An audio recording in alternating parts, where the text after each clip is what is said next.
Welcome to Creatacast with your host, David Welch. In this episode, we're going to read some material by Anthony Ocampo, who is a good friend of mine. I'm going to read one of his works that he sent me that he has okayed me to read live on the air. I'm super glad for today's show. Today's show is going to cover a little bit of Anthony's work in the book that he is going to be releasing in the next 5 or so weeks. This episode is going to cover reading while on a plane and the book bundler, and here's what I mean. So let's go ahead and kick this off right and read some of Anthony's work, because that is very important to me. So we will get this read.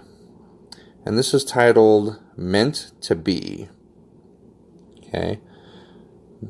Meant to be. All right. So here we go. This is Meant to Be by Anthony Ocampo. As I'm waiting, my heart racing, she appears and my breath catches. All in white, she shines bright. She begins to walk closer. I drink her in, her eyes, her grin. I dare not blink to miss a detail. As she draws closer, my heart beats faster. And when she passes, my heart skips and falters. Her eyes are forward to the altar, where her man waits with a smile on his face. And as they kiss, my eyes mist, because they were meant to be. Now, that is an excellent poem. So let's talk about that poem for a little bit.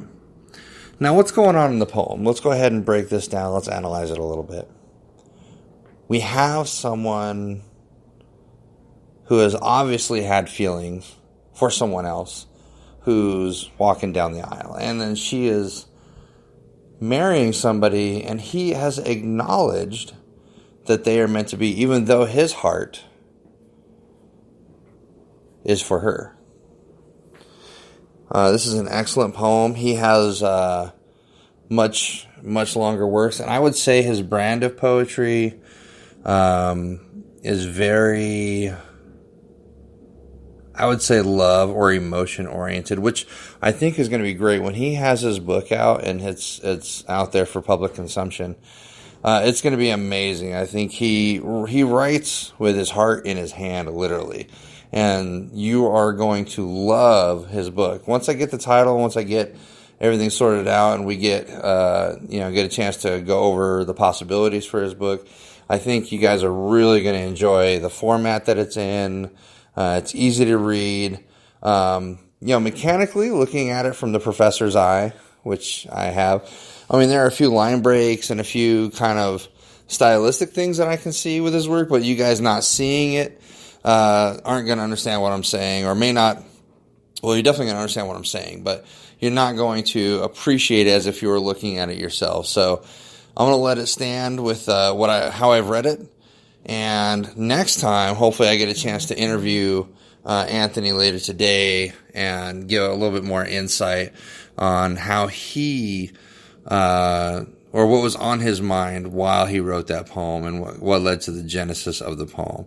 Because I love getting into the mind's eye of the author, especially if you write often, or if you're somebody who's, doing poetry every day. Sometimes it becomes kind of a rote thing, and you don't get a chance to sit down and process why exactly you wrote something, or why exactly you endeavored to start writing poetry in the first place, or the idea for that poem came from a very specific place in your heart, or a very specific place in your mind, and you know exactly how you want it received. Now, sometimes as authors, we have that problem where we write something and it's not necessarily received the way we want it received, but it's out there and it's being received. So, it's one of those things that fiction authors are really not really gonna tangle with, because when we write something in fiction, it's really specific and deliberate.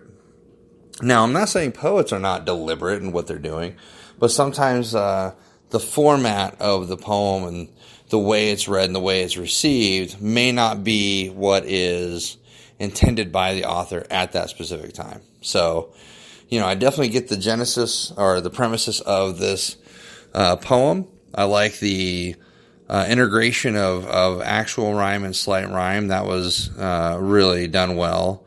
And just the pure content is love. And it's very simple, very quick, but very deliberately written. And if you guys can't tell, it's articulated for a specific person, it's somebody in mind when he wrote this.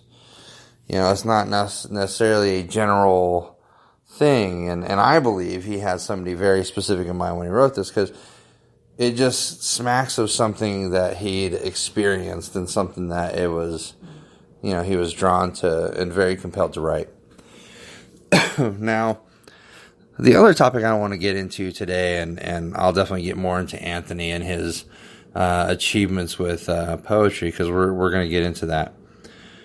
But what I really wanted to get into today too is reading while at the airport and how much reading I get actually done on the plane. So for most people who take, numerous flights, they may entertain themselves with a simple, listening to music. Some people watch movies. Some people are like the gentleman that sat next to me yesterday. He was, going over a dissertation or he was the peer review for a paper, which is, excellent to see in action, that he was, educator at an institute where he does chemotherapy. He's like a cancer MD. So he was reading this paper, and it was, kind of wonderful to see that in action, like in action academia, which is something you rarely see. But I enjoyed every minute of it, and I actually got a chance to talk to him for a little bit, and it was very intriguing conversation. Now, unfortunately, I didn't catch the man's name. I was just kind of in my own space. I didn't really want to integrate into his space. But what I was able to do on the plane yesterday was fantastic. There's a book that I've been putting off on my Kindle for months. I've had the book for months now. But I was finally able to put down like 10 chapters, and I was very happy with myself. And I was like, yes, finally got to read on this book, and it's part of a series that I love. The Ethan Gage series by William Dietrich. Absolutely adore this series. I love the protagonist, Ethan. I love his love interests and his loves and, his, adventures that he goes on and the historical people that he meets. It's just a fantastic read if you get a chance to delve into historical fiction that hovers around the late 17 or early 1800s-esque time period. So if you do get a chance to really dive headlong into historical fiction, William Dietrich is your man. He also wrote Hadrian's Wall.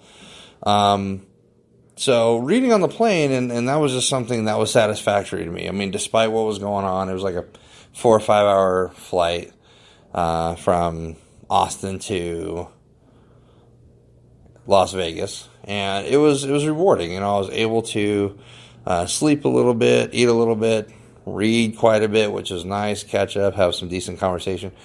And it was rewarding, and that was something I missed, something that had been missing, I think, in my adventures in academia, is the benefits of pleasure reading. And we've got to take an opportunity to do it. Now, I keep telling myself that I'm going to read a chapter a night. Like, that is my mantra, at least one chapter a night. Well, I'm going to have to change that up now because of how exhausted I am usually at the end of the night, to at least one chapter a day. And I think that's achievable. Just grab your book, open up your Kindle, whatever it is, because I have my Kindle app on my phone, so I'm able to just open it up and just get going, which is great. It allows me to, sit down if I'm like waiting for something, waiting for my haircut, which I just got, or doing something that I had to spend time waiting or sitting for a period of time, then I'm still busy. Now, other people have other mechanisms to keep them busy, which, they'll have like little games that they play on their phone. There's a myriad of things that you can do. The art of the conversation is not lost on me either. And I love having conversations with people that are just on the go. They're on an adventure. They're doing something. And that gives me ideas for my stories. But sometimes we just have to appreciate the written word and dive deep as we can, as many fathoms as possible into somebody's work, and just appreciate what they've contributed to your life. And that's something I don't think we do. I think a lot of us have read so many books by so many different authors that we just don't sit back for a second and say, damn, they shaped my life in a way that I never even thought or never even considered.